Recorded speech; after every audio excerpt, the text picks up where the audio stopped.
Okay, Jim, go ahead. Yes, this may be an uncomfortable question, but what would the models have looked like that Dr. Birx and Dr. Fauci showed us if we had started these social distancing guidelines sooner, in February or January, when China, South Korea were doing those sorts of things? Well, I'm gonna let them answer that, In yeah. terms of what information we're getting from them, but if we had started these practices sooner, could these models be different right Yeah, now? I'm going to let him answer the question, but remember this, and again, I say it, and everybody says it. You know who says it better than anybody is Dr. Fauci.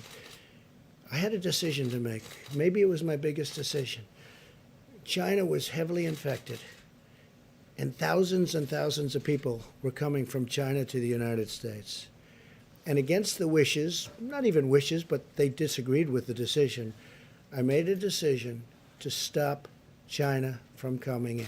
Took a lot of heat, even from China. They weren't exactly happy. I just made a trade deal, a big one, $250 billion trade deal, and I'm shortly thereafter saying you can't come into our country. That was a big decision. That was earlier than the dates you're talking about. So that was a big decision. That was probably, and by the way, not because I did it, that was probably the biggest decision we made so far.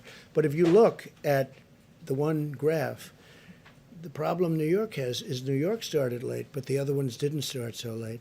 Now, New York is also more complicated because, you know, for obvious reasons, but it got a late start. But do you want to maybe answer those questions? I don't know if you can go back to slide 2, because I wanted to explain 2 things that I think is really important, because we had a lot of questions about mortality and what it meant. Okay, so you see this confidence interval? So here's the line. This is the confidence interval. This is where we have the ability to push it down. So you have a large confidence interval around the line. And so we're trying to move that gray down tighter and below the dotted line. So I think that's really important. And then if you can go to the next slide. So we really can't answer your question until we can get antibody testing out there. Because what we can't tell you is and we can always do this, there's always samples in hospitals and other things. It's the way we really defined the HIV epidemic in the United States. We were able to go back to blood samples when we had the test and really find out where it was and what was going on.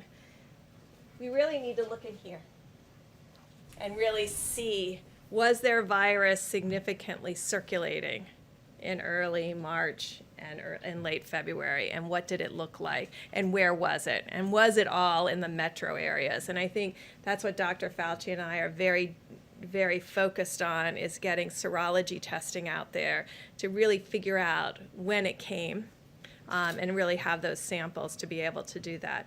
Because you understand the painful part of my question, and please, I don't mean to put you on the spot. No, we understand, but we there may can't be answer it Americans till, at yeah, home until saying, we if we see had that. started this sooner, we might not have 100,000 to 200,000 Americans dying. Well, that makes an assumption that it was here, there was a lot back here that we didn't see.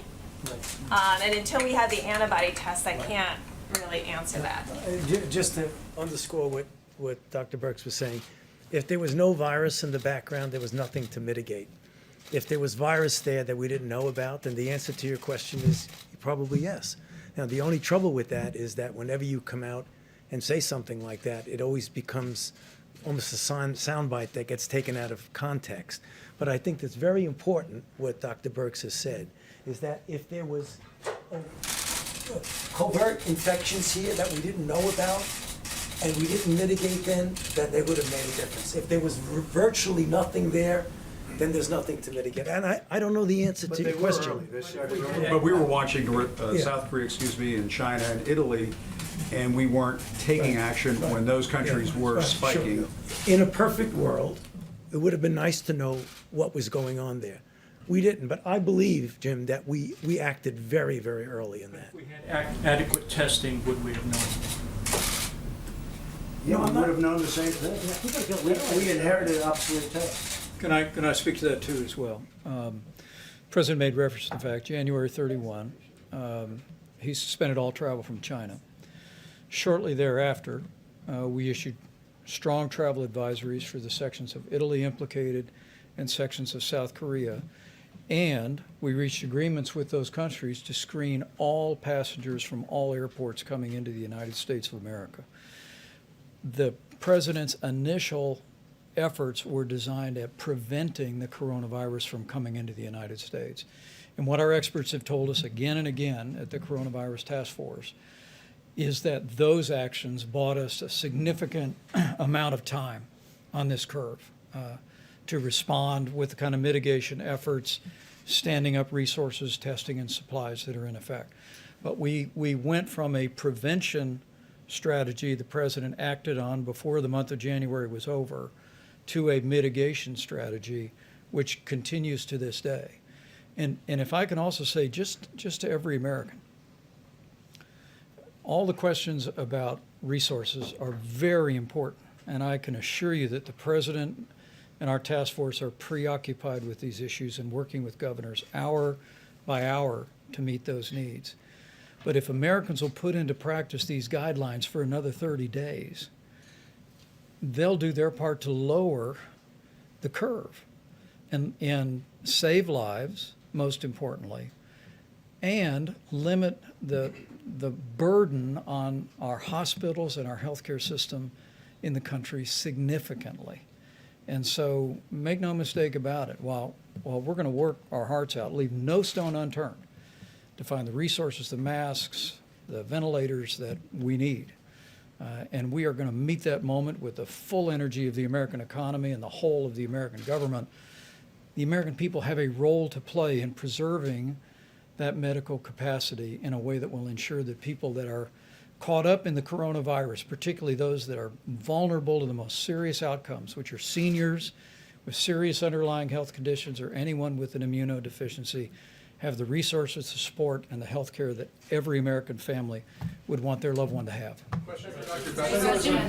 I do think we were very early, but I also think that we were very smart because we stopped China. We had never done that before.